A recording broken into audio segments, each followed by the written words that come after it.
Yo me fui con mucha carga en mi corazón el jueves porque muy pocas personas escucharon esto. Los que estuvieron, no se preocupen que vamos a ver otras cosas. No vamos a ver íntegramente lo que vimos, pero vamos a tener un pequeño esbozo acerca de esto. Bien, vamos a orar. Padre, te doy gracias por tu amor, por tu fidelidad y por tu misericordia. Ayúdanos, Señor. Con mi esposa, orándole al Señor, orándote a ti, encontramos la necesidad de volver sobre este tema. Nos mueve un sentido de responsabilidad.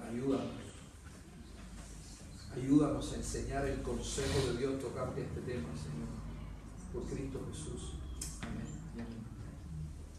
En la Ilíada de Homero, no sé si alguien aquí leyó alguna vez la Ilíada de Homero, se habla de dos monstruos marinos llamados Escila y Caribdis. No sé si recuerdan, la Ilíada de Homero es una obra literaria, ¿verdad? Y en esa obra literaria se encuentran dos monstruos marinos, uno llamado Escila y el otro Caribdis. Bien, estos dos monstruos estaban situados a ambos lados de un estrecho canal, ¿verdad? Y eran dos monstruos profundamente peligrosos. Y el asunto es que uno se encontraba a un lado del canal y el otro se encontraba al lado opuesto del canal. Y los marineros que conocían de la presencia de estos monstruos terribles que devoraban a muchas personas, cuando tenían que atravesar, cuando atravesaban por necesidad el canal, algunos cometían el error de alejarse tanto de Caribdis que caían en las manos de Escila, y otros cometían el error de alejarse tanto de Escila que caían en las garras de Caribdis.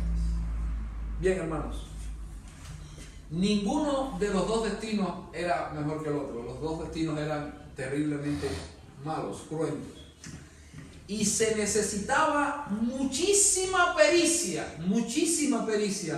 para navegar por el lado justo por el medio del estrecho canal, evitando el peligro a ambos lados. Hermanos, los cristianos estamos, y mi plan esta mañana es demostrarles que los cristianos estamos en una circunstancia similar, con la diferencia de que nosotros no corremos el peligro de estos dos monstruos mitológicos, sino que constantemente estamos corriendo el peligro de dos monstruos reales. No son dos monstruos mitológicos, son dos peligros, dos enemigos muy reales. Ellos no se llaman Caribdis y Escila, se llaman legalismo y libertinaje. ¿Amén? Legalismo y libertinaje, de los que tenemos que librarnos a través de toda nuestra vida, orándole a Dios por la pericia bíblica, no sea que tratando de evitar el libertinaje caigamos en el legalismo, no sea que tratando de evitar el legalismo caigamos en el libertinaje. Amén. Ahora, alguien pudiera preguntarse en esta mañana, ¿qué cosa es legalismo? Bien, hermanos, el legalismo, y no vamos a hablar sobre el legalismo, pero se lo voy a decir así corto. El legalismo no es otra cosa que una corriente teológica, o una corriente, bueno, es teológica, pero la teología se vuelve práctica. Todos nosotros tenemos una teología. Aún los ateos tienen una teología. La teología de los ateos es que Dios no existe, pero tienen una teología. Amén. Todos nosotros tenemos una forma de ver a Dios, de interpretar cómo podemos servir mejor a Dios. Amén. Aún cuando tú digas no tengo que servir a Dios, esa es tu teología. Entonces, teológicamente hablando, el legalismo es, vamos a decir así, esa corriente de pensamiento tan, digamos, diseminada dentro de la conciencia cristiana de nuestros días, de que tenemos que obedecer para ser salvos. Tenemos que obedecer para ser salvos. Y eso es un perfecto error. Nosotros no somos salvos por la obediencia, porque eso sería una especie de salvación por obras. Nosotros somos salvos por la sola fe en el Señor Jesucristo. Y cuando nosotros somos salvos por la sola fe en el Señor Jesucristo, esa fe tiene frutos. Y como consecuencia de esa salvación, nosotros obedecemos. No sé si me estoy haciendo entender. Es un contrasentido total. ¿Qué cosa es salvación? Hermanos, imagínense, déjenme ponerlo así. Imagínense que usted está, y yo no sé si me doy tiempo, pero tengo que decirlo todo. Imagínense usted que usted está en un desfiladero muy pronunciado y no tiene de qué agarrarse y no tiene cómo subir. Y usted necesita que alguien lo salve. Esa es la condición del hombre en su pecado. El hombre no se puede salvar a sí mismo. ¿Me estoy haciendo entender? Si el hombre se pudiera salvar a sí mismo, el hombre no necesitaba un salvador. Entonces, el pecador está en una condición en que tú no te puedes salvar a ti mismo. Tú necesitas a alguien que te salve. Ahora, el problema, la diferencia, porque estamos ilustrándolo de esa manera, de esta manera, y yo siempre digo que la ilustración nunca logra ilustrar perfectamente la cosa ilustrada. Amén. Entonces, hay imperfecciones en esa similitud. ¿Por qué razón? Porque el que está en el desfiladero sabe que se necesita salvar y es consciente del peligro. El pecador no es consciente del peligro eterno al que está expuesto su alma. Necesita ser despertado en su conciencia. Necesita darse cuenta que es un pecador y que su vida de pecado lo va a llevar a un abismo eterno de perdición. El pecador vive sintiendo que no necesita a Dios. Entonces necesita ser despertado. Bien, pero lo que el punto que tratamos de dejar acá es que si tú pudieras salvarte, no necesitabas un salvador. No, si tú tienes tu salario, tú no necesitas que nadie te dé nada. ¿Qué sentimiento de seguridad te da? Yo tengo mi nómina. Cuando tú tienes eso te da un sentimiento de independencia, de autonomía y de seguridad que no tienes si sencillamente dependes de otras cosas. Entonces, ¿por qué estoy diciendo esto? Porque cuando tú dices, tú tienes que obedecer para ser salvo, es un contrasentido. Es como que yo me pare, Oscar está metido en el desfiladero y Oscar me está diciendo, ayúdame que no puedo.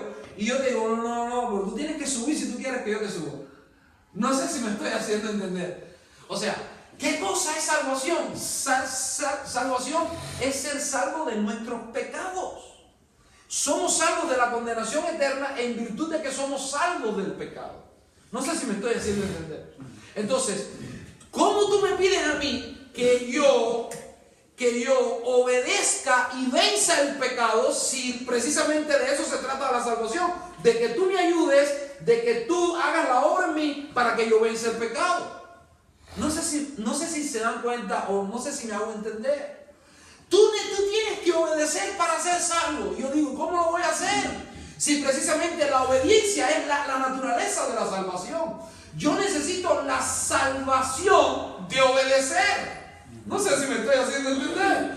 Yo necesito la salvación de obedecer. Entonces, ¿cómo me pides obedecer para ser salvo? No, por eso la salvación es solo por la fe. La salvación es solo por la gracia. La gracia es la influencia divina sobre el corazón. ¿Me estoy haciendo entender, hermano? Es el poder, es la mano. La gracia es la mano que Dios le da al pecador en el desfiladero para sacarlo. La fe es la confianza que tiene el pecador en la ayuda que está recibiendo de parte de Dios. Somos salvos por la fe, por medio de la gracia, o por la gracia, por medio de la fe.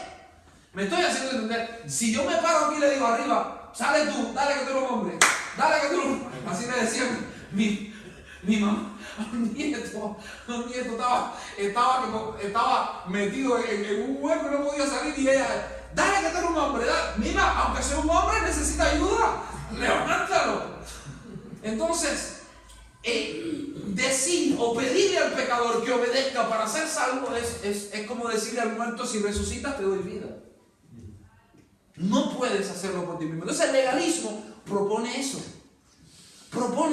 Pero también el legalismo es cuando nosotros a la ley de Dios le sumamos otras leyes y otros mandamientos porque entendemos indirectamente o inconscientemente estamos diciendo que la ley de Dios no es suficiente.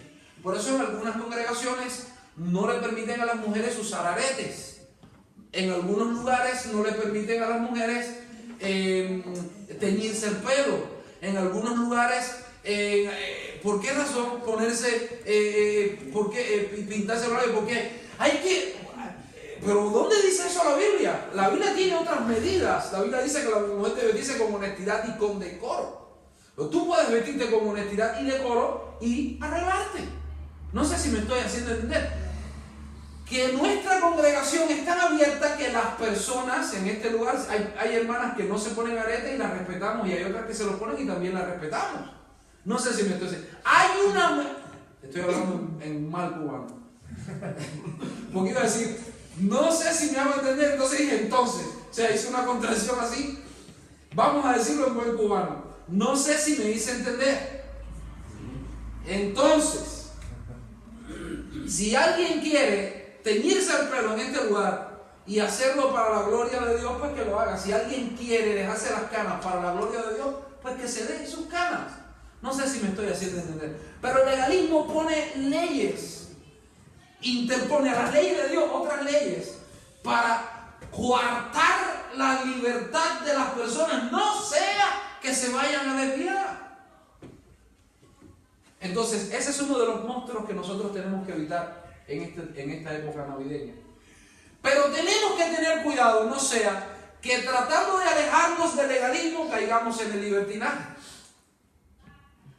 que es un monstruo tan horrible y tan cruel, ¿verdad que sí? Y tan peligroso como el legalismo. No sé si me estoy haciendo entender. Hay una balanza, hay una ley en lo natural, que es la ley, se conoce como la ley del péndulo. Vamos a ver la ley del péndulo. La ley del péndulo es que tú sueltas a una persona en una esquina, o sea, tú sueltas sí, en una esquina y cuando no va al medio, o sea, cuando la sueltas no va al medio, ¿qué hace? Se va a la otra esquina. Entonces, es la ley del péndulo, ¿ves? Cristianos que huyendo del libertinaje han terminado en el legalismo y huyendo del legalismo han terminado en el libertinaje.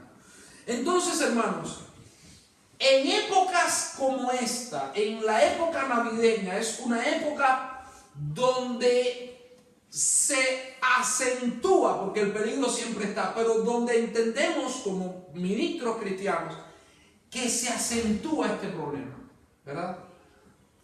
Hermanos que huyendo del legalismo terminan en el libertinaje y hermanos que huyendo del libertinaje terminan en el legalismo. Mi pregunta es, ¿cómo debemos, y esta pregunta la hacía el jueves y voy a volver a repetirla hoy, perdónenme José Luis, Ofil, perdónenme, amén. ¿Cómo podemos vivir en este tiempo de modo que Dios sea más glorificado en nosotros? Hermanos, hay algo que tenemos cierto los creyentes en Cristo Jesús, y es que vivimos para la gloria de Dios. ¿Cuál es el fin ulterior del hombre? ¿Cuál es el fin más elevado del hombre? No importa si tú logras otros objetivos en la vida. Si tú no lograste tú perdiste tu vida. ¿Cuál es el fin más elevado del hombre? El fin más elevado del hombre es que el hombre viva para la gloria de Dios.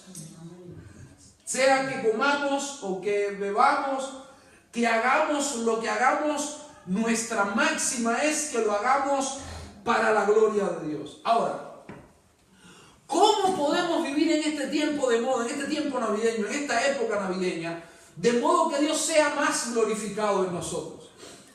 Deberíamos es una pregunta retórica. ¿Deberíamos abstraernos por completo de la temporada navideña y hacer como si nada pasara en nuestro medio, en nuestra cultura en este tiempo? Es una pregunta.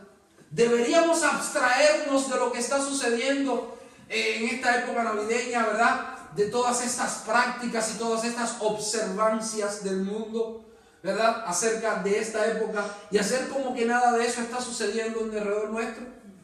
Deberíamos, por el contrario, este es el otro monstruo, más bien adaptarnos completamente al espíritu que se respira en este tiempo del año, si después de todo lo que se está celebrando es el nacimiento del Hijo de Dios. Decíamos el jueves que hay tres grandes, y mire hermano, yo no puedo ser muy explícito porque voy rápido porque quiero llegar a lo que quiero ver hoy. Hay tres grandes obstáculos que pueden dificultar la receptividad a la enseñanza bíblica sobre este tema. Y yo encuentro tres grandes obstáculos. Y esos tres grandes obstáculos están en nuestra mente. Hay tres grandes condicionantes que pueden obstaculizar, que pueden nublar una percepción bíblica clara sobre este tema. Primeramente, las tradiciones que hemos heredado acerca de la Navidad. Las tradiciones que hemos heredado acerca de la Navidad. Hay familias que por generaciones celebran la Navidad, ¿verdad? Es una tradición. Y yo decía el jueves que una tradición no es mala en sí misma. No es mala en sí misma. ¿Usted me está escuchando? Lo malo es cuando nosotros quebrantamos un mandamiento de Dios por observar una tradición. Y eso lo dice en Mateo 15:3, dice, y respondiendo él le digo, ¿por qué también vosotros quebrantáis el mandamiento de Dios a causa de vuestra tradición? Lo malo no es que, a ver, vamos a poner un ejemplo. El 3 de febrero de todos los años de la vida, por 200 años en nuestras familias, nosotros nos reunimos en torno a la chimenea para recordar a nuestro tatarabuelo que peleó en la guerra de independencia. No sé. Y entonces eso no está mal. Ustedes se reúnan, se toman un café y recuerden, y entonces escuchen, a mí me encantaría participar de esa reunión, escuchar a los viejos hablar acerca de cuando en Cuba la guerra contra los españoles, los mambises, los españoles, y se metieron los americanos, y las cosas que vivieron. A mí me encanta la historia, A mí me encanta la historia. Yo daría no sé qué por sentarme en un bar a hablar con gallegos que tengan 90 años, que me hablen de la Galicia hace 90 años, y a mí se me va la baba así, porque a mí la historia me encanta. A mí la historia me encanta. Eso es una buena tradición. El problema es cuando tú no te congregas el domingo, porque el domingo cayó 3 de febrero, y ese 3 de febrero tenemos esa tradición. Sí, hermano, tenemos esa tradición, pero los mandamientos de Dios están por encima de nuestras tradiciones. Amén. En segundo lugar, otra cosa que yo veo que puede obstaculizar o nublar nuestra vista para que podamos tener una percepción bíblica clara acerca de este tema, de cómo debemos vivir en la Navidad, es las emociones y sentimientos que cada uno de nosotros ha desarrollado a lo largo de los años de nuestra vida acerca de la fiesta navideña. Mi esposa me dijo, no digo vuelvas a decir eso, vuelvo a decir porque no está aquí. No está aquí. Yo predico más libre cuando ella no está. Ella me dice, no digas eso porque estás exponiendo a nuestra familia. Pero no estoy exponiendo a nadie. Nosotros somos cartas abiertas, leídas por el mundo, dice la Biblia. A mí y a mi esposa y yo tenemos muy gratos recuerdos de la Navidad. Tenemos que decirlo así. Cuando nosotros pensamos en la Navidad, ella viene de una familia cristiana, de padres cristianos, de nietos de cristianos, bisnietas de cristianos. Y ella tiene recuerdos muy lindos acerca de la Navidad. Yo también. Porque aunque mi familia fue disfuncional, yo desde los 12 años le estoy sirviendo al Señor y recuerdo las Navidades en la iglesia, esos tiempos de reunirnos todos, ¿verdad? De compartir esos hermosos villancicos, esos hermosísimos villancicos. Alguien dice, yo odio los villancicos, perdónenme, tú odias los villancicos. Hay villancicos que son dignos de ser odiados porque no son bíblicos, pero otros sí son bíblicos. Entonces, quizás haya otros hermanos acá en la iglesia que no tienen no hayan desarrollado esos mismos sentimientos por su estrato, por su realidad. Otros recuerdan la Navidad como un tiempo de comelata, donde el padre de la familia se emborrachaba y le daba a la madre, ¿verdad que sí? O donde el padre de familia se perdía 3 o 4 días borracho ¿verdad? En los bares del pueblo. Entonces tienes ese recuerdo y cuando te menciona la Navidad, lo que te viene a la mente es eso. No sé si me estoy haciendo entender. También, hermanos, yo diría que otro aspecto, otro obstáculo que puede nublar o hacer que no veamos claro acerca de la Navidad, de cómo debemos vivir la Navidad a la luz de la palabra de Dios, es la presión del mundo a conformarnos a sus normas. Hermanos, si el mundo presiona, díganmelo a mí en la escuela de Harry. ¿Cómo le enseño yo al niño? Te lo tengo que enseñar, que Papá Noel y Santa Claus no existen. Pero ahí los ponen a dibujar a Papá Noel y a Santa Claus. Y no sé si me estoy haciendo entender. Y entonces a veces, mire, estaba mi esposa dándonos una estadística el jueves, que ella estaba leyendo que se cree, bueno, confírmelo con ella, creo que habló Jenny de 600 euros por persona promedio se gasta en este país en la Navidad. La gente agarra las tarjetas de crédito. ¿Ha visto el surf? El surf, las tablas de surf, como si fuera la tarjeta de crédito o una tabla de surf y se tiran para allá, para las termas, para ir para el centro comercial y se deslizan hasta la muerte. Hasta la muerte. Se gasta mucho más dinero, ¿sí o no? ¿Sí o no? Entonces el mundo, ella está mi hijo hace 3 meses preguntándome qué le voy a regalar por Navidad. Supone una presión extra, ¿verdad que sí? La forma como el mundo asume este tiempo. Permiso, amén. Entonces,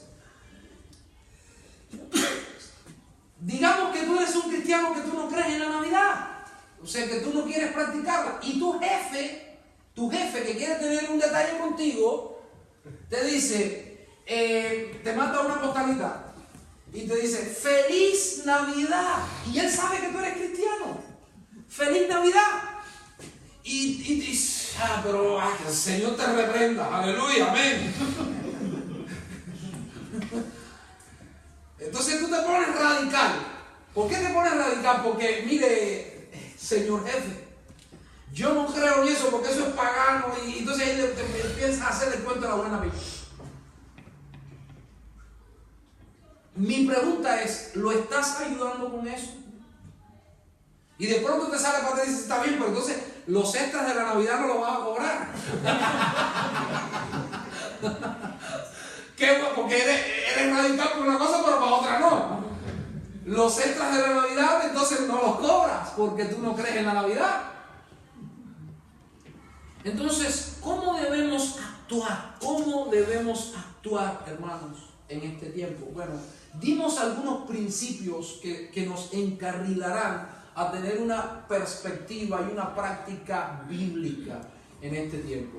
Lo primero que vimos es, escuchen bien, hermanos, que la palabra de Dios no contiene ninguna indicación de que el nacimiento del Señor Jesucristo deba ser recordado por medio de alguna celebración religiosa o social. La Biblia, la Biblia no contiene, y sabemos que la palabra de Dios es nuestra regla de fe y de conducta. Amén.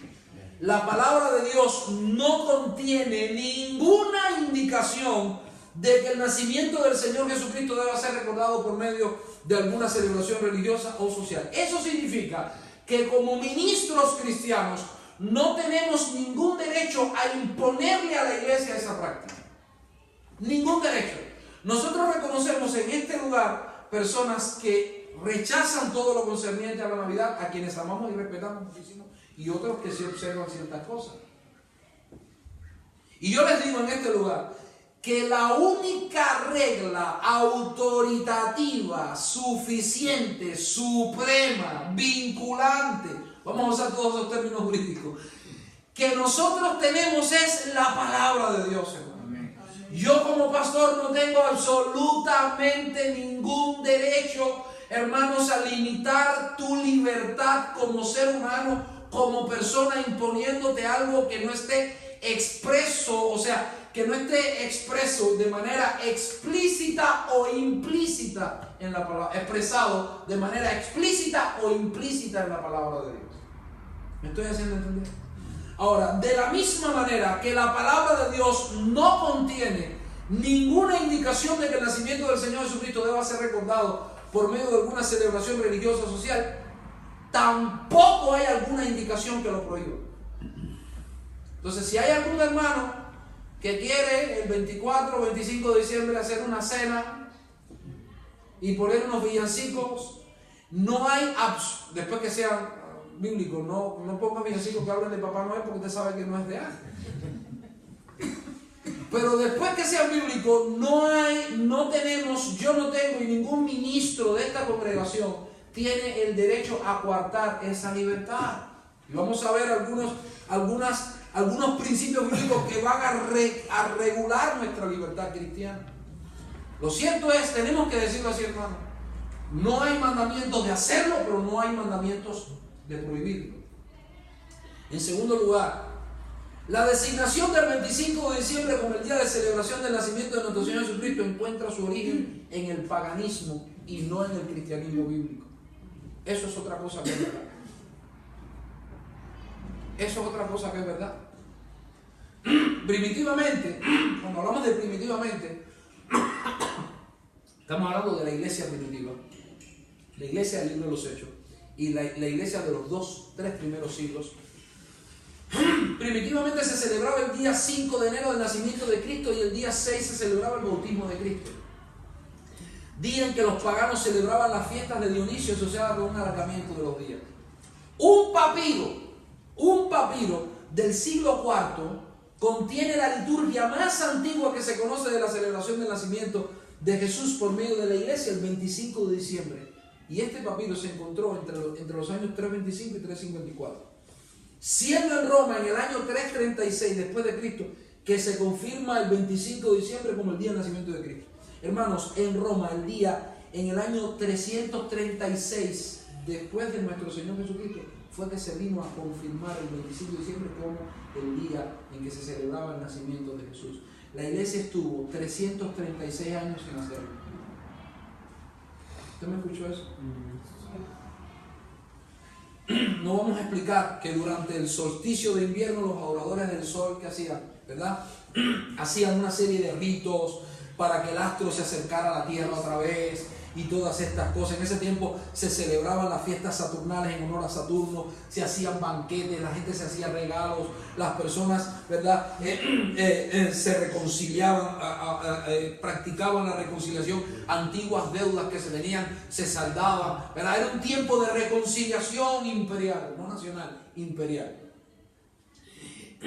Pero también, por otro lado, en ese tiempo había un profundo desenfreno, al punto de desenfreno de tipo orgiástico, al punto que las fiestas saturnales llegaron a ser más conocidas por las orgías y los desenfrenos que se practicaban en ese tiempo que por cualquier otra cosa. Eran tiempos de festividad donde ¿verdad? Se practicaban orgías y se practicaba todo tipo de desenfreno e inmoralidad. Entonces fueron más conocidas por esto. ¿Qué pasó? Probablemente Constantino dijo, espérate, vamos a hacer una cosa. Vamos a poner una fecha que tenga un significado cristiano en este tiempo para que las personas un poco se desvíen de toda esta adoración pagana y de toda esta inmundicia y de toda esta depravación y darle un contenido cristiano a estos días que ya están metidos dentro de la conciencia del imperio como días festivos. Y entonces pues, al parecer esto fue lo que dio comienzo a lo que hoy conocemos como la época navideña. Yo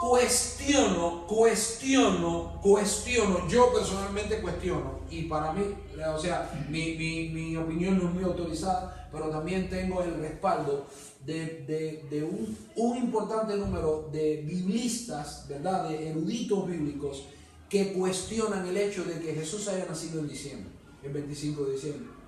Por varias razones, pero lo más lógico. La Biblia dice, Lucas, el evangelista Lucas dice, que las ovejas pastaban en el campo cuando los ángeles anunciaron a los pastores, ¿verdad?, el nacimiento de Jesús. Pastaban en el campo, el 25 de diciembre.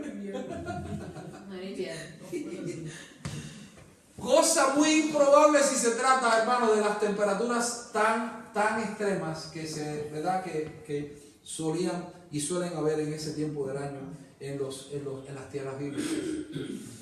Dicen los historiadores que los caminos eran casi intransitables. Sin embargo, se publica un anuncio de parte de Augusto César de que todo el mundo fuese empadronado, lo que suscitaría un gran movimiento de personas y largas jornadas en esas condiciones climatológicas en esos tiempos. O sea, hubo un edicto de Augusto César que todo el mundo fuera empadronado, todo el mundo corrió, los caminos estaban, viste que la DGT a veces saca algunas medidas extras porque la gente cuando mira de las vacaciones hay mucho accidente, cuando se va de vacaciones los puentes de la Constitución se prevé que aumente el flujo, todas estas cosas. Bien, imagínense un edicto de parte de Augusto César, estamos hablando del gobernador de la provincia de Judea, no, de Augusto César, de que todo el mundo fuese empadronado. ¿Cuánto no habrá sido el movimiento de personas en ese tiempo? Al punto que los hoteles estaban a full, estaban llenos, y no hubo lugar para que el Señor naciera en el mesón de Belén de Judea. Entonces, ¿por qué estoy diciendo esto, hermano? Porque es muy probable que ese edicto no haya sido en diciembre, cuando las temperaturas eran tan extremas. Y lo más probable a nivel histórico, ¿verdad?, a nivel de sentido común, es que este edicto haya sido en un tiempo más primaveral, donde las condiciones del camino, las condiciones climatológicas, pues fueran más acordes y más propicias para que las personas pudiesen desplazarse en largas jornadas. Amén. En tiempos en que no teníamos coches con calefacción. Entonces, hermanos, es muy probable que el 25 de diciembre no sea el día en que Jesús nació. No hay evidencia histórica ninguna de que Jesús haya nacido el 25 de diciembre. Es más, hay muchos problemas históricos, les menciono estos. Ahora, también decían, quiero que me escuchen bien, ya los cansé. Hermano, perdónenme, pónganse en mi lugar como pastor, yo tengo que enseñarles estas cosas. Discúlpenme, no acostumbro a repetir las mismas cosas, pero Pablo decía, no tengo problema en repetir las mismas cosas porque para vosotros es seguro, decía el apóstol Pablo. Decíamos el jueves también que la forma en que generalmente el mundo celebra la Navidad es esencialmente 4 cosas: pagana, humanista, materialista y licenciosa. Yo encuentro que la forma como el mundo celebra la Navidad es pagana, humanista, materialista y licenciosa. Y no estoy sumando adjetivos para que luzca bonita mi prédica. No, estoy sumando adjetivos porque los adjetivos califican. Amén. Y los calificativos que justamente debe recibir la forma en que las personas hoy día celebran la Navidad es estos: pagana, humanista, materialista y licenciosa. ¿Por qué pagana? ¿Por qué podemos decir que la forma como el mundo occidental celebra la Navidad es una forma pagana? Bueno, hermano, por todas esas creencias acerca de personajes mitológicos como Santa Claus, que es una especie de Dios que sabe cómo se portan los niños y les trae regalos. Es una especie de deidad que sabe cómo se portan los niños y les trae regalos. Nosotros como cristianos hablábamos, me decía Phil, y comparto la idea, caemos en esa misma trampa pagana. Y mire, hermano, ¿y qué hay detrás de eso? ¿Hay algún demonio? Nosotros no vamos a decir que hay demonios detrás de Santa Claus, no vamos a decir eso. Pero sí vamos a decir que nuestros hijos deben ser instruidos en la verdad. Amén. Amén. Y la palabra del Señor dice: y conoceréis la verdad y la verdad os hará libres. Creemos en el poder de la verdad. Creemos en instruir a nuestros hijos y en vivir en la verdad. Es glorioso a nivel de frutos, a nivel de consecuencias, cuando nosotros podemos vivir en la verdad. Y Santa Claus no es verdad. Los Reyes Magos, nosotros vemos las cabalgatas de los Reyes Magos. magos. No hay evidencias históricas de que sean 3 y de que uno era negrito. No la hay. Entonces vamos a las cabalgatas de Reyes Magos. Y yo le decía a Ofelia José Luis de jueves que vemos que no hay un lugar para Jesús.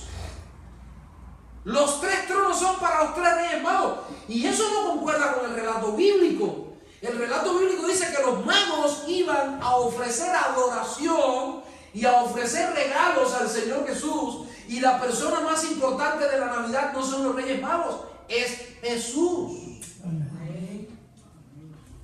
Entonces es una forma pagana, sí, pero también es una forma humanista. ¿Qué cosa es el humanismo? El humanismo es una corriente de pensamiento filosófico que tiene 2 postulados principales. Primeramente, y fíjense que el humanismo se ha metido tanto dentro de nuestro concepto occidental que decir fulano es humanista, es filósofo, y es como que te están dando...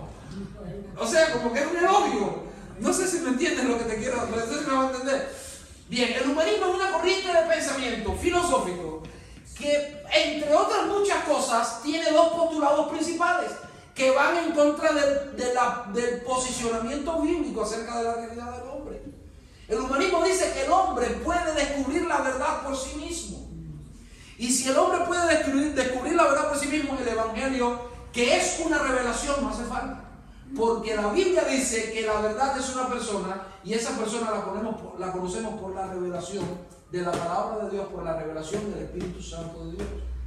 Esa es la razón por la que tú ves cosas en la Biblia y tú estás hablando acerca de Dios. Oscar le va a hablar acerca de Dios aquí en su trabajo y es un muro de... Tú estás viendo cosas que ellos no ven. ¿Y por qué tú lo ves? Porque por la gracia y la misericordia de Dios te ha sido revelada. El Evangelio es una revelación. Eso es lo primero, que el hombre puede encontrar la verdad por sí mismo.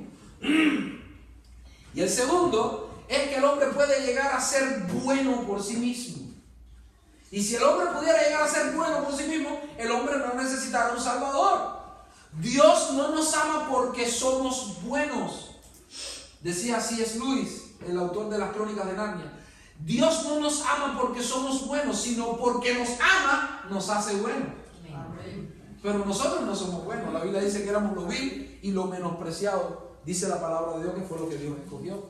Entonces el humanismo pone al hombre como el centro de todo. Y el centro de todo no es el hombre, el centro de todo es Dios.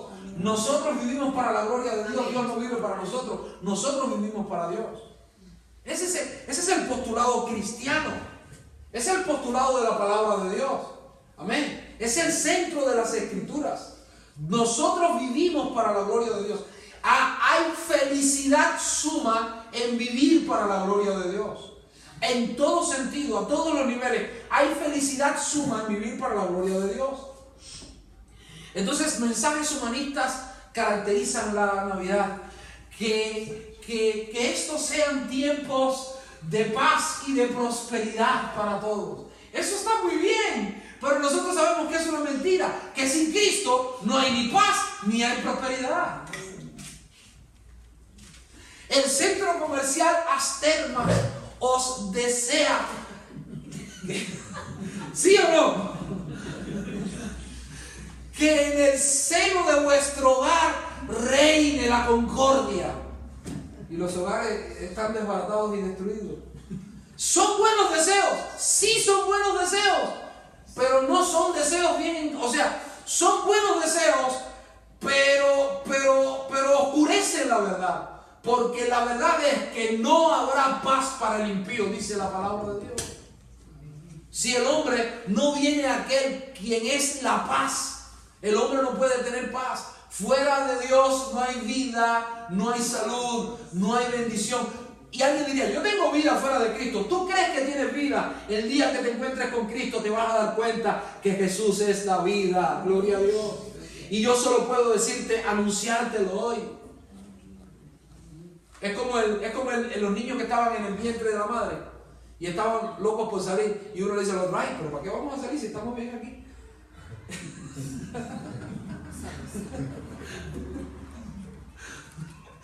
Y el otro le dice, ay, bueno, sí, está bien, nos quedamos aquí. De pronto ven que se pica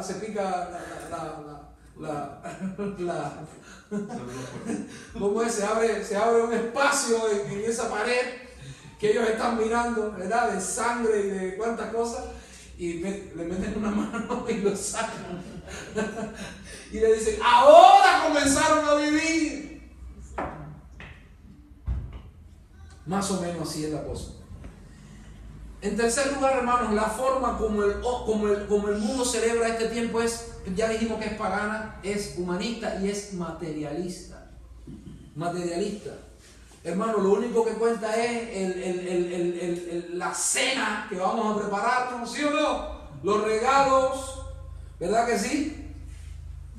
La filosofía en este tiempo de Navidad es el consumismo atroz. Nosotros somos tontos. Usted no, usted es inteligente. Yo soy tonto. Yo soy tonto. Porque empezamos a comprar cosas que no necesitamos. Y después las tiramos a un lado. No es que no compremos, porque en todas las épocas del año tenemos que comprar. Pero mi pregunta es, ¿necesitamos la tercera parte de toda la basura que como hombres compramos en estas fiestas, en estos tiempos? Estoy hablando a nivel global, genérico. Entonces es materialista. Que no te regalaron nada tus padres en Navidad. Hermano, eso es una presión. Usted no. Pero a mí me presiona, mi esposa me dice, y cuando los niños vayan a la escuela, que empiecen a preguntar, ¿y qué te regalaron? ¿Y qué te regalaron? Eso es fuerte, hermano. Los que tienen hijos saben que eso es fuerte. Entonces, ¿qué vamos a hacer? Yo no estoy diciendo que no regalen. Vamos a ver lo que vamos a hacer al final. Pero es fuerte. Supone una gran presión. Supone una gran presión. Porque queremos que nuestros hijos no se contaminen, pero tampoco queremos que nuestros hijos se frustren, vamos a usar una palabra, se enajenen a sí mismos, vivan enajenados del mundo. No queremos eso, queremos un equilibrio. Pues entonces vamos al equilibrio bíblico. Lo primero que yo quiero decirles sobre eso es siempre enseñarle la verdad a nuestros hijos. Pastor, ¿usted le ha hecho un regalo a los hijos? ¿Le ha hecho un regalo? Claro que le confieso aquí, hermano, confieso que le he regalado. Pero yo le digo, ¿sabe quién es tu rey mago? Papá y mamá. Esos son tus reyes magos. Esos son tus reyes magos. Alguien dirá, ay, pero estás frustrando la imaginación de los niños. Por eso es que cuando llegan adolescentes siguen con esas imaginaciones y las cosas que hoy te hacen gracia, mañana te dan dolor. Mañana te dan dolor. Mañana te dan dolor. No alimentemos la imaginación de nuestros niños con cosas que no son ciertas. Espérate, y no le voy a contar una historia. Sí, cuenta las historias. Entonces, espérate, hay cosas, espérate, yo veo cosas malas ahí. Hay lagunas en tu tesis, hay lagunas. ¿Y por qué hay lagunas, diría yo? Y tú responderás, bueno, porque por ejemplo, el Rey León no es cierto. Sí, pero desde que él se sienta delante del televisor, él sabe que el Rey León no es cierto. No sé si me estoy haciendo entender. Tú le estás permitiendo disfrutar de una historia que es una historia, es una composición literaria llevada al cine y que sabe que es un cuento, que no es la realidad. Pero cuando tú tratas de elaborar una realidad, algo que sabemos que no es verdad, y lo pones como si fuera una realidad, hermanos, en los pueblos, creo que escuché acá que van al ayuntamiento los padres y llevan los regalos al ayuntamiento y cuando se reúnen ese día, pues los ayuntamientos le entregan los regalos a los niños, cosas así, y ellos viven con esa idea de que a mí el rey mago me trajo y a mí el rey mago me trajo esto otro. Y entonces nosotros los padres, escúchenme, nosotros los padres, cuando y a uno le regalaron un patinete eléctrico y al otro le regalaron una postalita. Y pues teníamos dinero para la postalita, pero el otro tenía dinero para el patinete eléctrico. Y entonces el problema es que tú no te portaste todo lo bien que se portó él. Y él sabe que eres un sinvergüenza. No Entonces, mire hermano, estamos sembrando conceptos incluso legalistas en la mente de nuestros hijos. No hay nada mejor que enseñar la verdad. Quítese de arriba todo lo demás y enseñe la verdad. Recuerde que sus hijos son niños. Mire, yo le he leído a mis hijos todos los tomos, ahí está Harry, todos los tomos de las Crónicas de Narnia. Todos. A mí me encantan las crónicas. ¿Has leído las Crónicas de Narnia? Sí.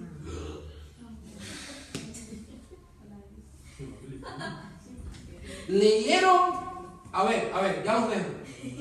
Leyeron, ¿cómo recuerdan este inglés que cayó en la isla y estuvo no sé cuántos años perdido en la isla?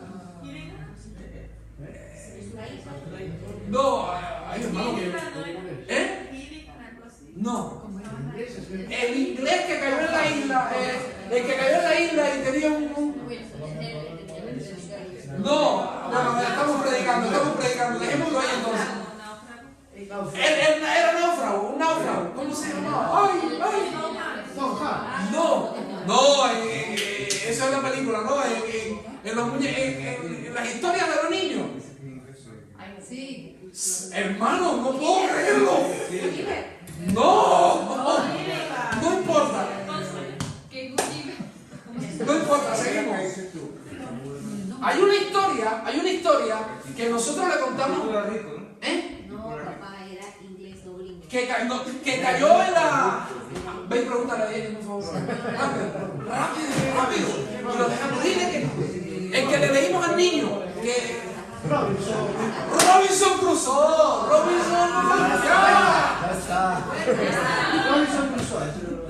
Ya. ¿Recuerdan esa historia? ¿No la recuerdan?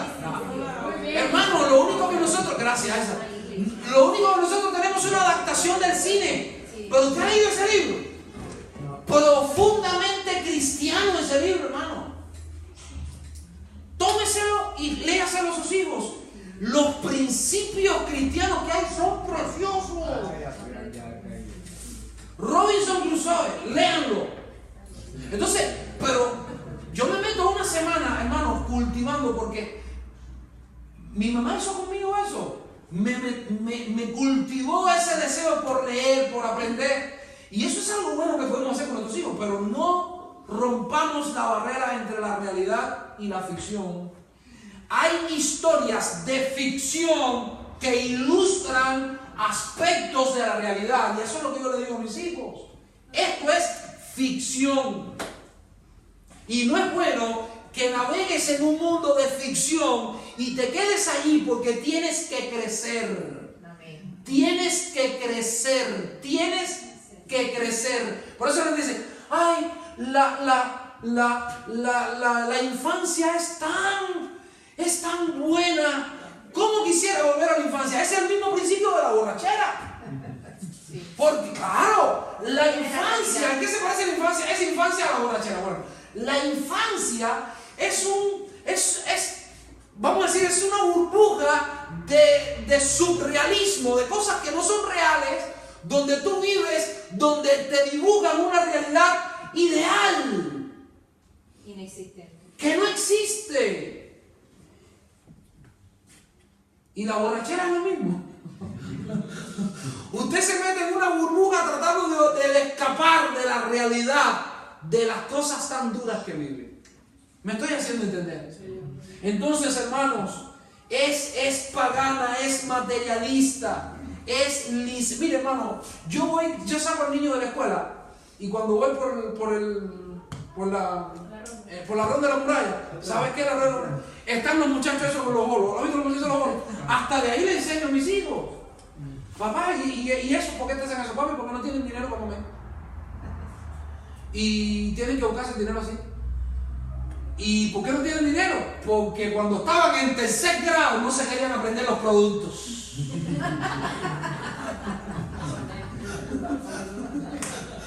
O más o menos. No sé si me estoy haciendo entender.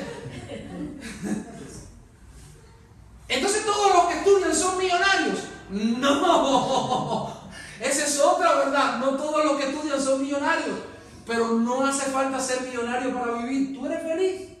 Sí, papá, yo soy feliz. Tu papá no es millonario. Hay cosas que tenemos y cosas que no tenemos. y le damos gracias a Dios por lo que tenemos y por lo que no tenemos. Y la Navidad, hermano, qué terrible, qué terrible. Le regalamos el año pasado una pelota que nos costó 20 euros, ahorrando esos 20 euritos para comer la Navidad. Y cuando fuimos, que nos invitó una familia a comer, le habían comprado un patinete eléctrico.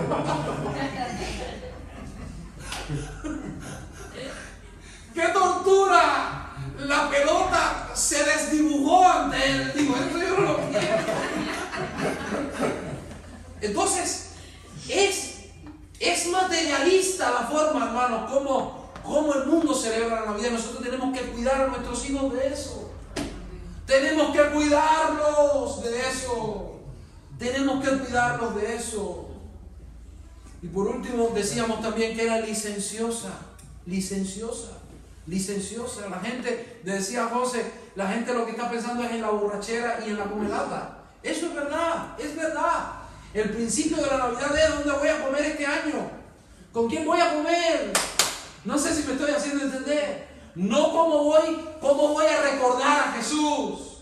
Cómo voy a recordar a aquel que nació y que es la esencia misma, bendito Dios, de la Navidad. También dijimos, hermanos, que en la gracia común de Dios, escúchenme bien, hermanos, yo quiero que me escuchen. En la gracia común de Dios, en este tiempo, mucho bien es hecho a los hombres en conexión con la Navidad. Y eso también es verdad. Mucho bien. Hermanos, en la historia hay países que han estado en guerra y han hecho tregua en tiempo de Navidad. ¿Sí o no? ¿Sí o no? Muchos donativos son enviados por estos días a los lugares más pobres de la tierra. ¿Es verdad o no es verdad? Sí. Las familias, probablemente sea el único día en todo el año en que las familias logran reunirse. ¿Es verdad o no es verdad? Entonces, debemos abstraernos completamente de algo que en sí, de algo que en sí también trae, aunque trae cosas malas, trae cosas que podemos aprovechar como creyentes.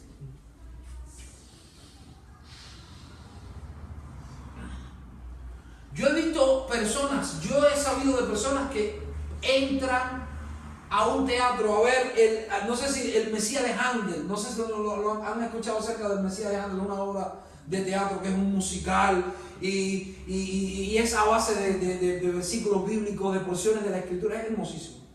Bien, y tú ves personas que no conocen a Dios y que son enemigos de Dios, disfrutar llorando con esas cosas, por el arte, porque sabe que es el arte. Entonces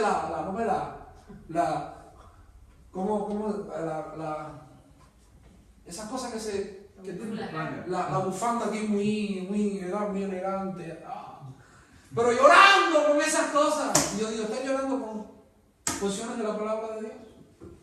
No están llorando por eso, están llorando por el arte, porque ellos son muy refinados y todo esto. Yo lo que estoy mirando es que se está predicando la palabra de Dios. Lo que yo estoy mirando es que se está predicando la palabra de Dios. Amén. En conclusión, hermano, tenemos que tener mucha cautela al vivir estas fechas. Pero por otro lado, tenemos que tener cuidado, no adoptemos una actitud radical en todo a lo concerniente a la Navidad, porque tampoco es bueno que adoptemos una actitud radical en todo lo concerniente a la Navidad, porque hay cosas de la Navidad que en sí mismas no están mal. Mi pregunta es, ¿no somos pescadores? ¿No es una buena oportunidad la época navideña para hablar de Cristo y del verdadero significado de la Navidad? Hermanos, siendo que no se prohíbe ni se ordena, estamos, creo yo, a la luz de la palabra de Dios, que estamos en un asunto de libertad de conciencia. Ya sabemos las cosas buenas y las cosas malas. Sabemos que se practica este tiempo, se vive este tiempo de una forma pagana. ¿Qué más? Humanista, materialista y licenciosa. Amén. Pero por otro lado, es un tiempo en que las personas están más cerca A lo mejor voy a hacer la rectificación porque decía el jueves que era más susceptible y José me dijo, la palabra susceptible no la usaría porque la gente lo que va a tomar y a poner. Es verdad, tiene razón. Pero también tenemos que reconocer, y esto es un hecho innegable, que las personas están mal. La gente va a la iglesia a ver los Belén. ¿Van? ¿Sí o no? Sí. Entonces, tenemos que no perder de vista, hermano, no perder de vista que las personas están un poco más cerca de que tú les enseñes el verdadero sentido de la Navidad. No sé si me estoy haciendo entender. Estamos ante un asunto de libertad de conciencia. El que come no menosprecia al que no come. Y el que no come no juzgue al que come, porque Dios le ha recibido. ¿Tú quién eres que juzgas al criado ajeno? Para su propio Señor esté en pie o cae, pero estará firme porque poderoso es el Señor para hacer estar firme. Voy a tomar los últimos 5 o 7 minutos que me quedan para hacer algunas consideraciones prácticas, partiendo de todo lo que hemos visto. Estamos en un asunto de libertad de conciencia. Si mi hermana quiere hacer una cena de Navidad y hacerme un regalo, lo hacemos.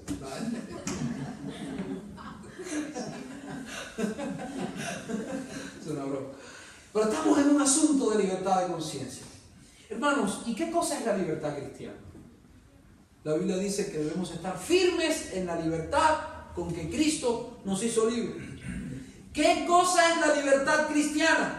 Hermanos, la libertad cristiana no es una licencia para hacer lo que nos venga en gana sin que nadie tenga derecho a meterse con nosotros. Eso no es libertad cristiana. Hermano, eso no tiene derecho nadie, ni dentro de la iglesia ni fuera de la iglesia. Tú no puedes hacer lo que te da la gana. A mí muchas veces me han dado la gana de meterle un coscorrón a alguien y yo sé que me van a denunciar por agresión si lo hago. ¿A usted nunca se han subido así las cosas así? Santo. Cuando nunca has estado delante de un semáforo con un rojo y tú loco por llegar y cambia, me lo voy a llevar y Jenny, no, no viene nadie, no. O sea, si tú fueras a hacer todo lo que tú quieres hacer, tú estarías preso. No serías libre.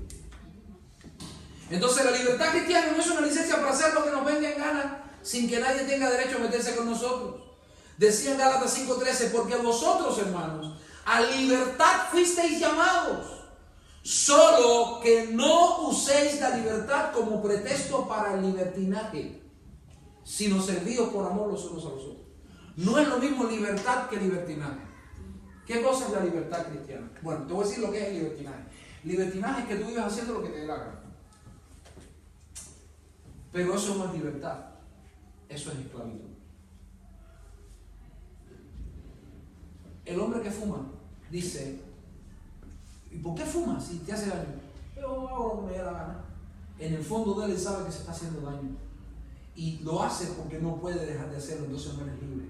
Cuando tú haces algo porque no puedes dejar de hacerlo, tú no eres libre. Tú eres esclavo de lo que estás haciendo. Amén.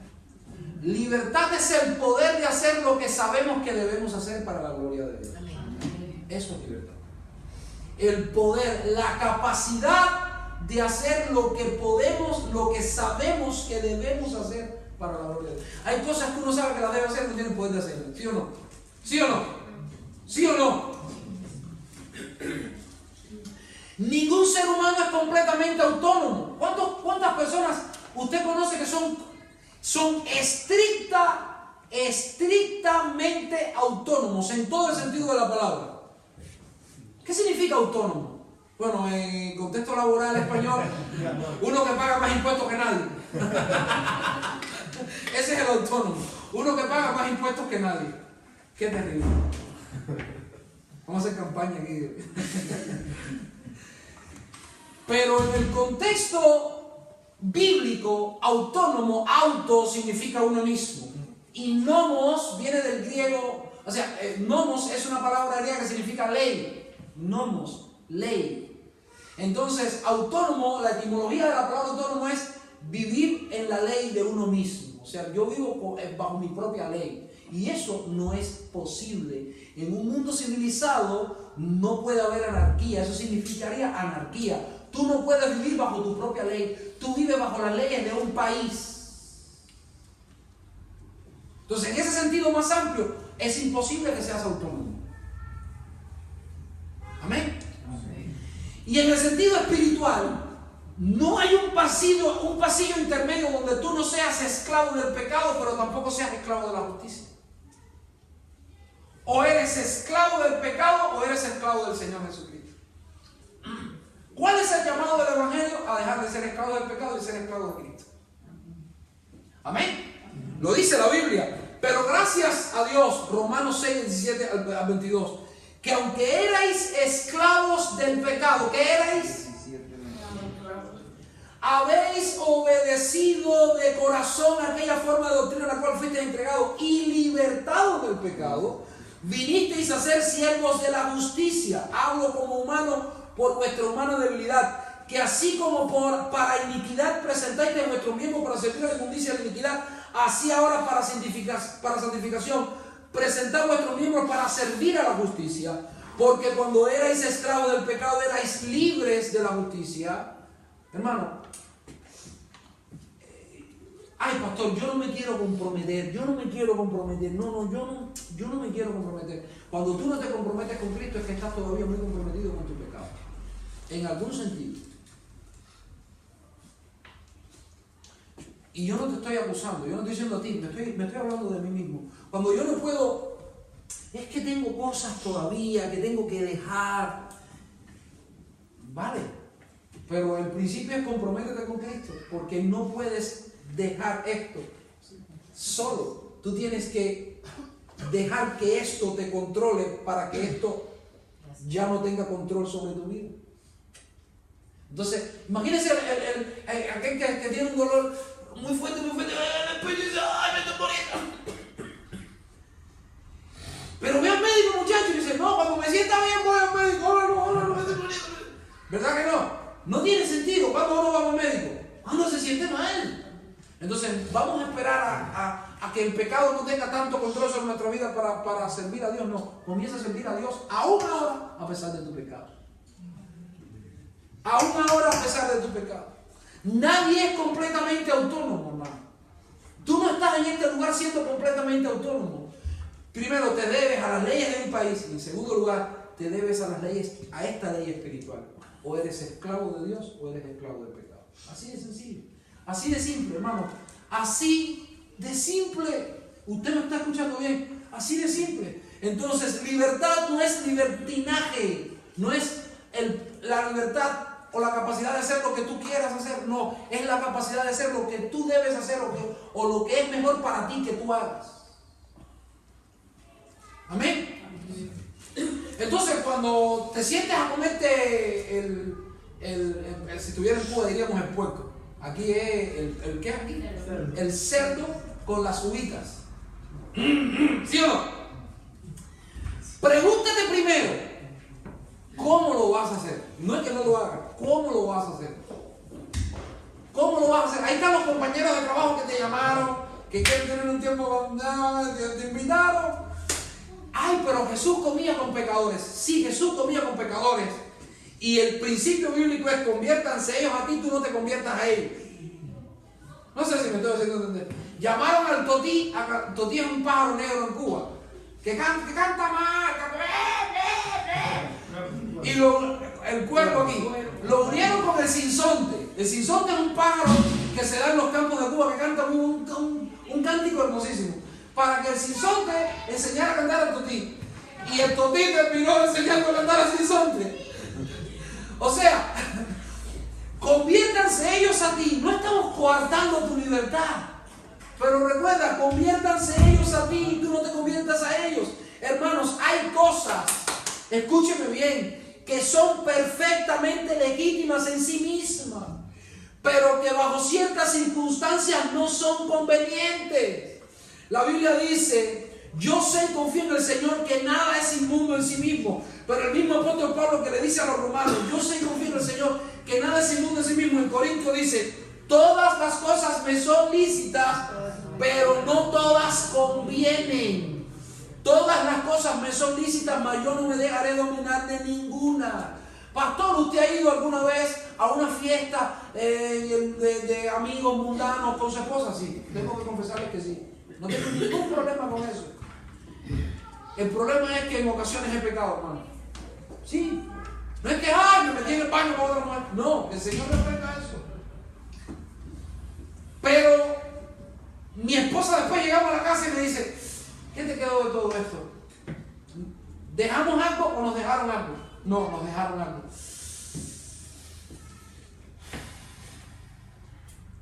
Hermano, dormir es bueno. Ya los dejo. Dormir es bueno.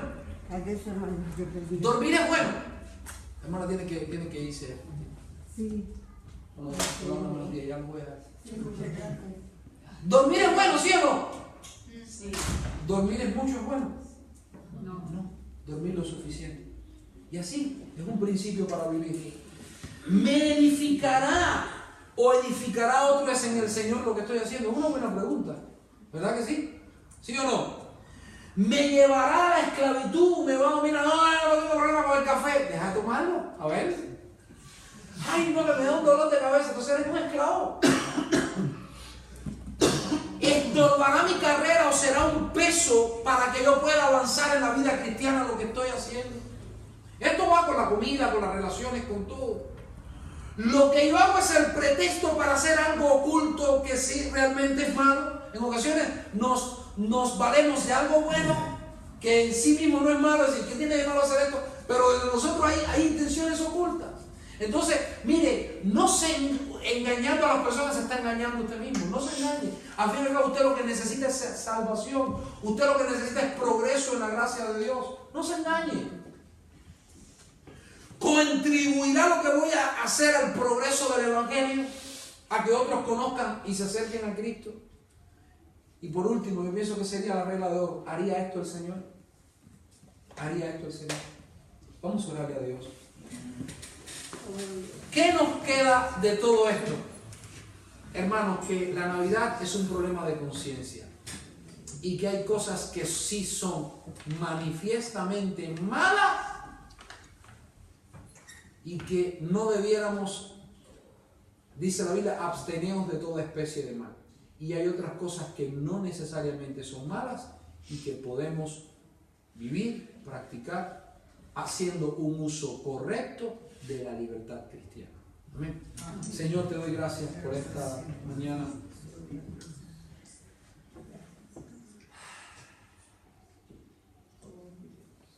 Ayúdanos, Señor, en este tiempo a ser mejores para ti, Jesús. Que la iglesia viva un tiempo de unidad. Que la Navidad no sea la licencia para salir a desviarnos, a alejarnos de la fe en nuestro Señor y de la práctica de la santidad y de la vida pura a la cual tú nos estás llamando, Señor. Que sean tiempos de bendición familiar, donde la verdad ilumine, Señor, nuestras conciencias, ilumine la conciencia de nuestros hijos, la percepción, Señor, de nuestros hijos, oh Dios, sea iluminada con la verdad de Dios. Que los hermanos se inviten, si quieren invitarse, que pasen tiempo juntos, que no estemos lejos estos días, Señor, porque son días en que sí o sí va a haber mucha celebración a nuestro lado, a nuestro alrededor. Que nosotros no perdamos de vista que somos hijos tuyos y que aún en estos tiempos tenemos que vivir para tu gloria. Que te recordemos a ti, Jesús, que naciste en ese humilde pesebre de Belén de Judea. Oh Dios, yo pienso en la seguridad que trato que procuro para mis hijos. En el verano le echo gas al aire acondicionado del coche para que no pasen calor. Trato de tenerlos lo más acolchados, protegidos, en todos sentidos, Señor. Y como tú enviaste a tu Hijo a nacer, Señor, en la frialdad y desolación de aquel humilde pesebre de Belén de Judea. Y la explicación es que Jesús se hizo pobre para enriquecernos a nosotros. Gracias por tu pobreza, aún por esa pobreza debiéramos darte gracias, Señor. debiéramos darte muchas gracias. Que no nos olvidemos de los pobres de la tierra, Señor, en este tiempo de Navidad, de los pobres a nivel espiritual, a nivel emocional, a nivel físico, a nivel económico, Señor. Que no nos olvidemos y que tratemos de imitar a Jesús, ese Jesús que nació en nuestros corazones. Gracias, gracias, gracias, gracias, gracias. Gracias porque naciste, Señor. Gracias. Gracias. En nombre de Jesús. Amén.